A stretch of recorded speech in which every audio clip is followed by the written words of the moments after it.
Friends, welcome to another blog. আজকে মকর সংক্রান্তি আর এর সামনে একটা নতুন ভিডিও নিয়ে হাজির হয়েছি। আশা করব সকলে ভালো আছো আর নতুন বছরের সকলকে প্রীতি শুভেচ্ছা ও ভালোবাসা। আজকে এই নতুন ভিডিওটা শুরু করতে চলেছি। তো আজকের ভিডিও এই মকর সংক্রান্তিতে যে বাঙালির পিঠে পার্বণ সেটা হয়তো তোমাদের সামনে দেখানোর চেষ্টা করছি। তো যদি ভিডিওটা ভালো লেগে থাকে অবশ্যই একটা লাইক করবে, আর চ্যানেলটা নতুন হলে অবশ্যই চ্যানেলটিকে সাবস্ক্রাইব করতে বলো না।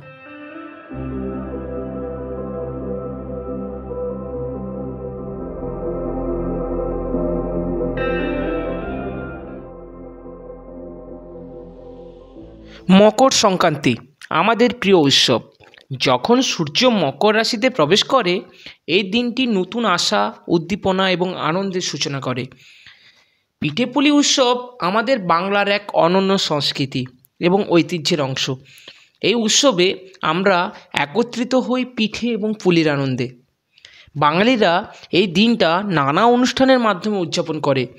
পিঠে এবং পুলি পিঠে এবং অন্যান্য মিষ্টান্নের সাথে পরিবারের সবাই মিলে আনন্দে মেতে ওঠে।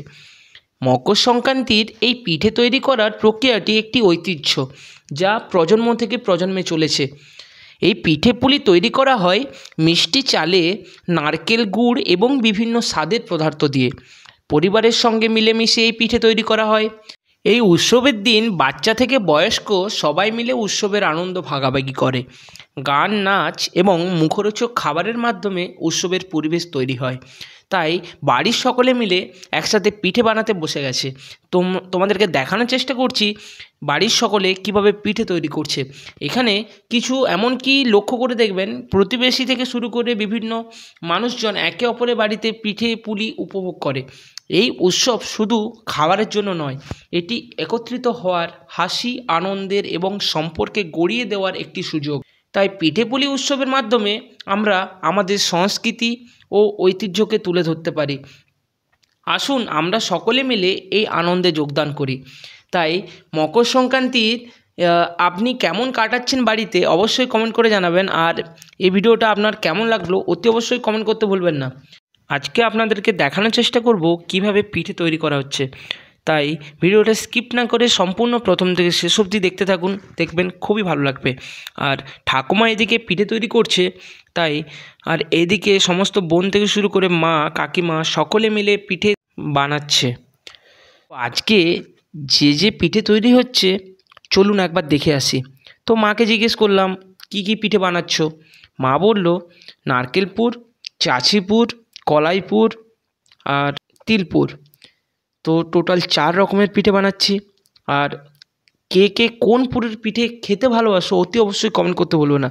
আর সকলকে আজকে আমন্ত্রণ জানাচ্ছি, আসুন আমার বাড়িতে পিঠে খেয়ে যান।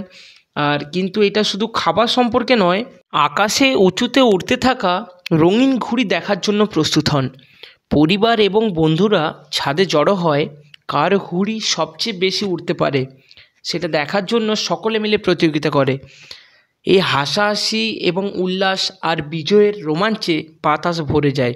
এবং আসুন আমরা ঐতিহ্যগত আচারগুলো ভুলে যাই। সকলে মিলে নদীতে পবিত্র ডুব দেয় এবং প্রার্থনা করে তার প্রিয়জনদের সাথে আশীর্বাদ ভাগ করে নেয়। আপনারা কি মকর সংক্রান্তির বিশেষ কিছু অভিজ্ঞতা শেয়ার করতে চান? তাহলে মন্তব্যে জানাবেন। এই আনন্দময় উৎসবের আনন্দ বন্টন করুন এবং আমাদের চ্যানেলে সাবস্ক্রাইব করতে একদম ভুলবেন না।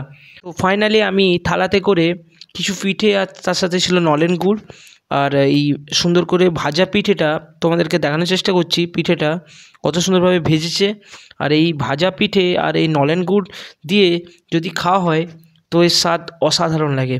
আর আমি পিঠে খেতে খুবই ভালোবাসি। আর আমার মতো আপনিও কি পিঠে খেতে ভালোবাসেন? কমেন্টে জানান।